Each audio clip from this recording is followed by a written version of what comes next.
Hello everyone and welcome back to my channel.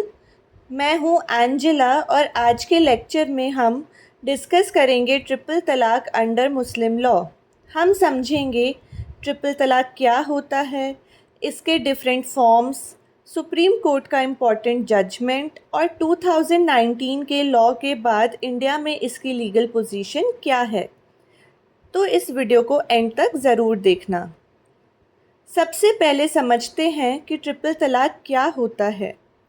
Triple तलाक एक ऐसी प्रैक्टिस थी जहां मुस्लिम हस्बैंड सिर्फ तलाक शब्द को 3 बार बोलकर मैरिज को इंस्टेंटली एंड कर देते थे, जैसे तलाक तलाक तलाक। इसको तलाक बिद्दत या इंस्टेंट ट्रिपल तलाक भी कहा जाता है।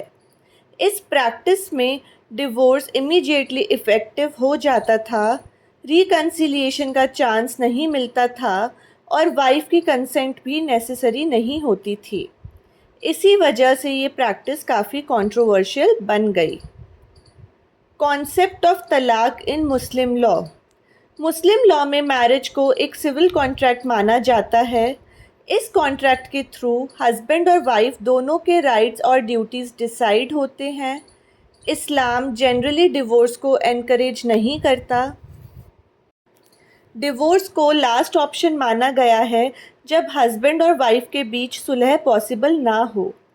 इसलिए ट्रेडिशनल मुस्लिम लॉ में तलाक के अंदर वेटिंग पीरियड होता है, रिकन्सिडरेशन का चांस होता है और फैमिली सेटलमेंट की अपॉर्चुनिटी भी दी जाती है।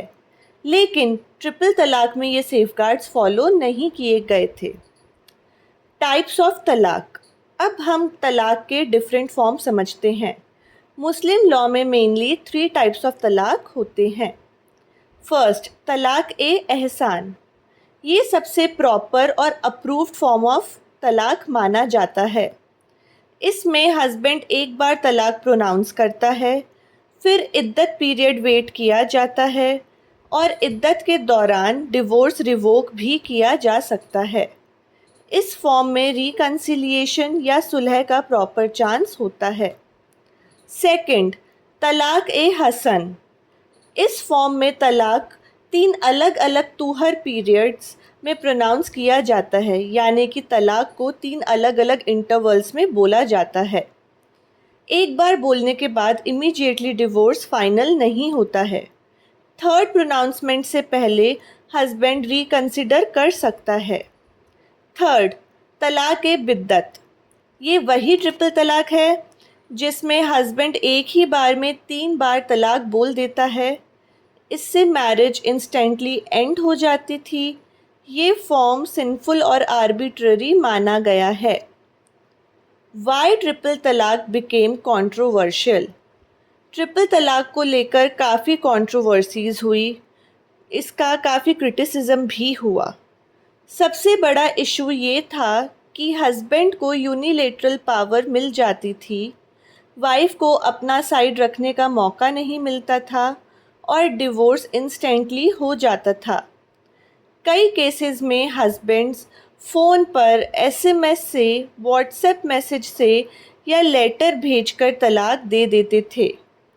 इस वजह से मुस्लिम विमेन की डिग्निटी और सिक्योरिटी पर सीरियस इम्पैक्ट पड़ता है। Constitutional issues. ट्रिपल तलाक को सुप्रीम कोर्ट में चैलेंज किया गया था बिकॉज़ मैनी पीपल बिलीव्ड कि ये कॉन्स्टिट्यूशन के अगेंस्ट है। सबसे इम्पॉर्टेंट कॉन्स्टिट्यूशनल प्रोविजंस थे article 14, article 15 and article 21। Article 14 equality का राइट देता है, यानी सब लोग लॉ के सामने इक्वल हैं। आर्टिकल 15 डिस्क्रिमिनेशन प्रोहिबिट करता है, स्पेशली जेंडर के बेसिस पर। Article 21 right to life and personal liberty provide करता है। सुप्रीम कोर्ट ने कहा कि डिग्निटी भी आर्टिकल 21 का इम्पॉर्टेंट पार्ट है।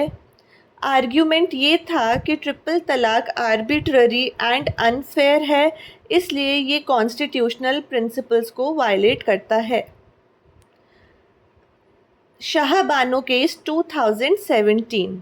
अब हम आते हैं सबसे इम्पॉर्टेंट केस पर, Shah Bano versus union of India. Shah Bano को उनके हस्बैंड ने ट्रिपल तलाक दिया था। उन्होंने सुप्रीम कोर्ट में चैलेंज किया कि ट्रिपल तलाक अनकॉन्स्टिट्यूशनल है और विमेन के फंडामेंटल राइट्स को वायलेट करता है। 2017 में सुप्रीम कोर्ट ने 3:2 मेजॉरिटी से जजमेंट दिया। कोर्ट ने कहा इंस्टेंट ट्रिपल तलाक और तलाक ए बिद्दत इनवैलिड है, अनकॉन्स्टिट्यूशनल है और आर्बिट्ररी प्रैक्टिस है। कोर्ट ने ये भी ऑब्ज़र्व किया कि ये इस्लाम की एसेंशियल रिलीजियस प्रैक्टिस नहीं है। ये जजमेंट मुस्लिम विमेन राइट्स के लिए एक लैंडमार्क डिसीजन माना जाता है। Muslim women protection of rights on marriage act 2019। इस एक्ट का मेन पर्पस ट्रिपल तलाक को कम्प्लीटली प्रोहिबिट करना था। इस एक्ट के अकॉर्डिंग इंस्टेंट ट्रिपल तलाक वॉइड और इलीगल है। ट्रिपल तलाक प्रोनाउंस करना क्रिमिनल ऑफेंस है। Punishment up to 3 years of imprisonment हो सकती है। वाइफ मेंटेनेंस डिमांड कर सकती है और माइनर चिल्ड्रन की कस्टडी भी क्लेम कर सकती है। ये ऑफेंस कॉग्निजेबल तभी होगा जब वाइफ या उसके रिलेटिव्स कंप्लेंट फाइल करें। Rights of Muslim women. 2019 के लॉ के बाद मुस्लिम विमेन को स्ट्रॉन्गर लीगल प्रोटेक्शन मिली। अब विमेन मेंटेनेंस क्लेम कर सकती है, लीगल रेमेडीज़ ले सकती है और आर्बिट्ररी डिवोर्स के अगेंस्ट प्रोटेक्शन भी पा सकती है। लॉ का मेन ऑब्जेक्टिव विमेन को डिग्निटी और इक्वालिटी प्रोवाइड करना है। Criticism of the act. Her law की तरह इस एक्ट का भी क्रिटिसिज्म हुआ। कुछ स्कॉलर्स और एक्टिविस्ट का मानना था कि हस्बैंड को जेल भेजने से फैमिली रिकन्सिलिएशन डिफ़िकल्ट हो सकता है और इम्प्रिजनमेंट से फाइनेंशियल प्रॉब्लम्स भी क्रिएट हो सकती है। कुछ लोगों ने ये भी कहा कि क्रिमिनल लॉ को पर्सनल लॉ मैटर्स में यूज़ नहीं करना चाहिए, लेकिन सपोर्टर्स का कहना है कि स्ट्रिक्ट पनिशमेंट विमेन प्रोटेक्शन के लिए नेसेसरी थी। Present legal position. Currently India में लीगल पोजीशन ये है कि इंस्टेंट ट्रिपल तलाक इलीगल है। सिर्फ तलाक 3 बार बोलने से मैरिज इमीडिएटली डिसॉल्व नहीं होती और मुस्लिम हस्बैंड्स को लॉफुल प्रोसीजर फॉलो करना होता है।